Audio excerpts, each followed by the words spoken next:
உங்கள் favourite TV ஷோக்களை இனி miss பண்ண தேவையில்லை. ZEE5 இல் முற்றிலும் இலவசமாக காணுங்கள். இங்கேயும் எப்பொழுதும்.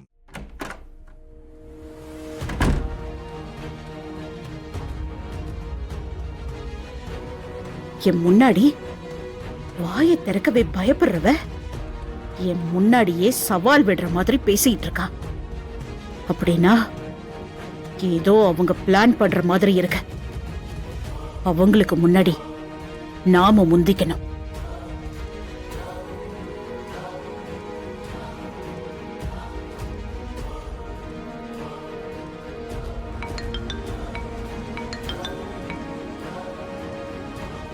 சொல்லுங்கம்மா. எங்க இருக்க? வந்துட்டியா இல்லையா? நான் ஏர்போர்ட்ல இருந்து வந்து 1/2 hour ஆச்சுமா. இப்பதான் வாடகைக்கார எடுத்து வந்துட்டு இருக்கேன். நானே ஃபோன் பண்ணலாம்னு நினைச்சேன், அதுக்குள்ள நீங்களே பண்ணிட்டீங்க. நிலைமை கொஞ்சம் மோசமா போயிட்டு இருக்கு வீரசேகரா. நீ வந்தத குசலம் விசாரிக்கலாம் எனக்கு டைம் இல்ல. வந்த உடனே வேலையை ஸ்டார்ட் பண்ண வேண்டியதுதான். என்ன பண்ணணும்? அந்த ஜானகி இன்னைக்கு ரொம்ப பேசிட்டான். அவளை நீ கடத்தணும். கடத்தி நீயும் ஜானகியும் இன்னும் தொடர்புல தான் இருக்கீங்கன்னு ரத்தனத்துக்கு காட்டி அவனை நம்ப வைக்கணும். அவனை எப்படி நம்ப வைக்கிறது? அவனை வந்து நேரடியா பார்த்தலாம் என்னால சொல்ல முடியாது. இத பாரு, அதெல்லாம் ஒண்ணு வேணாம். ஜானகிய கடத்தி அவளோட நீ பக்கத்துல இருக்கிற மாதிரி 2-3 போட்டோ மட்டும் எனக்கு அனுப்பு. மத்தது எல்லாத்தையும் நான் பாத்துக்கிறேன். இவ்வளவுதானே? இது ரொம்ப ஈஸியான வேலை தான். பக்காவா முடிச்சு கொடுத்துட்றேன்.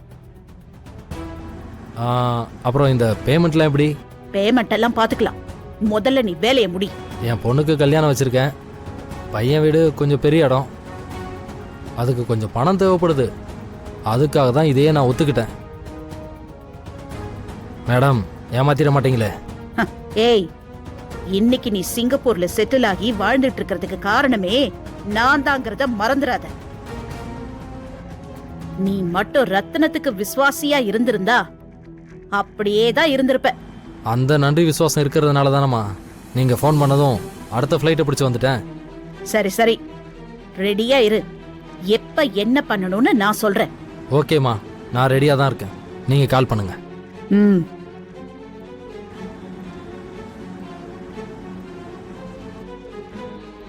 ஏய், என்னையா நீ எதிர்த்து பேசுற? அசிங்கப்படுறதுக்கு தயாராயிர.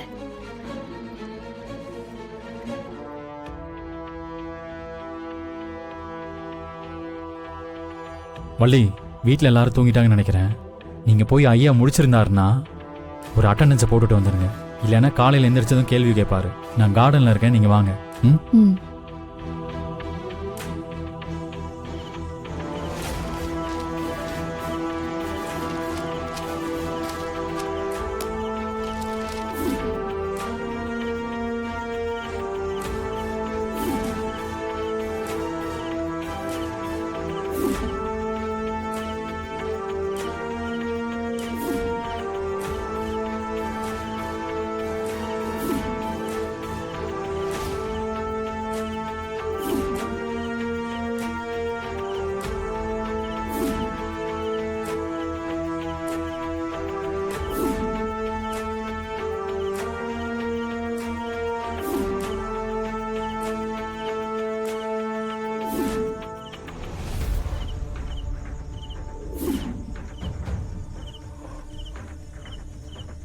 ஹலோ, ஃபோட்டோஷூட் கடையா?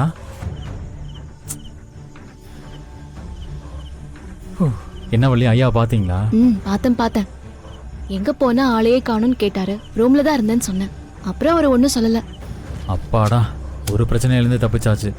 இல்லைன்னா எங்க போனா யார் கூட போனேன்னு கேட்டு ப்ரெஷர் ஏற்றிருப்பாரு. உட்காருங்க. சரி, அதை விடு. பார்த்திபன் விஷயம் என்னாச்சு? அந்த ஆள் யாருன்னு ஏதாவது க்ளூ கிடைச்சதா? இல்லை வள்ளி, கண்ணை கட்டி காட்டில் விட்ட மாதிரி இருக்கு. ஏதாவது ஒரு சின்ன நூல் கிடைச்சா கூட போதும். அதை பிடிச்சிட்டு போய் அப்படியே கரை சேர்ந்துடலாம். ஆனால் இங்கே தான் ஒரு பிடிமானமும் இல்லாமல் இருக்கே. அந்த பிரிண்ட் அவுட்டை கூட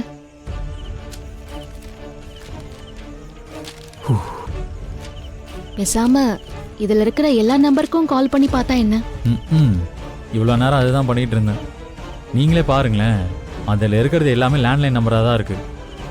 எந்த நம்பருக்கு கால் பண்ணாலும் நம்பர் யூஸில் இல்லைன்னு தான் வருது. நீங்கள் வேணால் பேசி பாருங்கள். இரு நான் பண்ணி பார்க்கறேன்.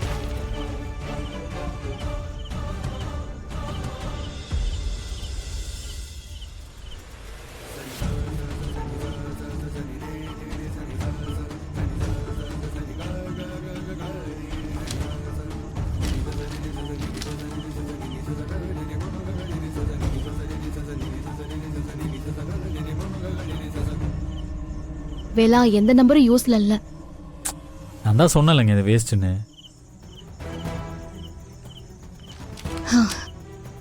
இப்ப என்ன பண்றது வேலா? கையில ஒரு நல்ல ஆயுதம் கிடைச்சிருச்சுன்னு பார்த்தா அது எதுக்கும் யூஸ் ஆகாது போலயே. அப்பாவும் அத்தையும் ரொம்ப பாவம் இல்லை, எந்த தப்புமே பண்ணாம பெரிய தண்டனை அனுபவிச்சுட்டு இருக்காங்க. ஆனா எல்லா தப்பையும் செஞ்ச வேதனாகியமா நம்ம கண்ணு முன்னாடியே சந்தோஷமா சுதந்திரமா சுத்திக்கிட்டு இருக்காங்க. 1000 குற்றவாளிங்க தப்பிக்கலாம், ஆனா ஒரே ஒரு நிரபராதி தண்டிக்கப்படக்கூடாதுன்னு சொல்லுவாங்க. ஆனா நம்ம கண்ணு முன்னாடியே 2 அப்பாவிங்க தண்டனை அனுபவிச்சுட்டு இருக்காங்க. அவங்கள நம்மளால எதுவுமே செய்ய முடியலன்னு நினைக்கும் போது ரொம்ப குற்ற உணர்ச்சியா இருக்கு வள்ளி.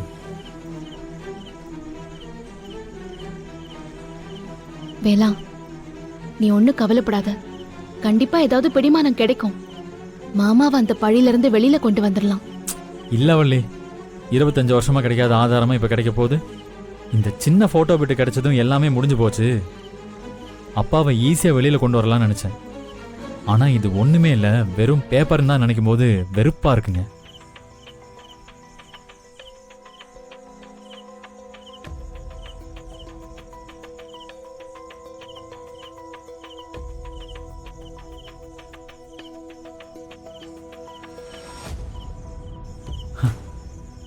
கிடைச்சிருச்சு Valli, new light photo studio.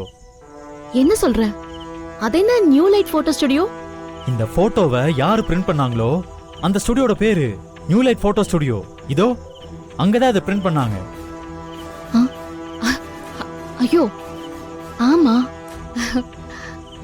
சரி, அந்த லிஸ்ட்ல பார்த்திபன்கிற பேர்ல யாராவது ஸ்டுடியோ வச்சிருக்காங்களான்னு பாரு.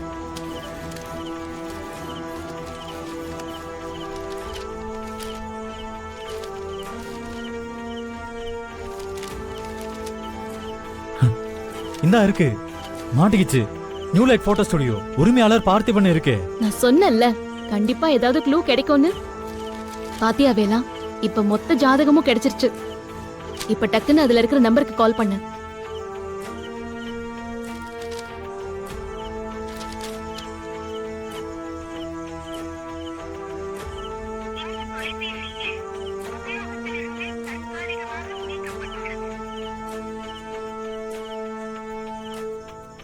என்னாச்சு வேலா?